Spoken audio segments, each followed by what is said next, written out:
Здравейте всички, тук е Жарили. Ще намаля малко. Днес ще ви кажа първият ми клип за играта Clash Royale. Така. Сега си изрезах по-точно. Ще снимам повече на Clash Royale. И ми Clash Royale, ако искате и на нея ще снимам, просто телефона не може да ми побере повече игри. Ако искате, пишете долу в коментарите. И днес ще поговорим, ако искате да ми направя един хубав чест опенинг. Само да донейтна на Алекс София. С Magical Chest, с Legendary, с Giant и с Super Magical Chest. Дано само тия 4 дни 16 часа да ми стигнат.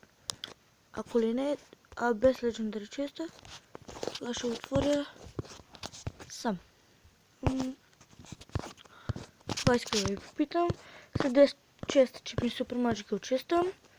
Тук Кевин карта мисля, че ще мога да спечеля на този челендж. 8 победи, не е много. Предишния го спечелих 9-9, въпреки че пробвах 3 пъти. Чакайте хора. Python, Dead. Това не е... Дава Алексей Дръв Чалендж, първото изпаднато 4, след това 2, след това стегнах и 9. Се назова. Така. Пресвах се. Съжалявам. Ако искате да ви направя един хубав чест опенинг, мисля, че ще има поне една легендарна карта. Съжалявам. Има някакви бърчки. Напишете в коментарите.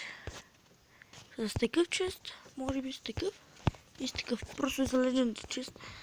Ако ли не само Magical и Super Magical чест. Вижте колко много отдава на 10 рана. Мисля, че ще успее да ми е една легендарна карта.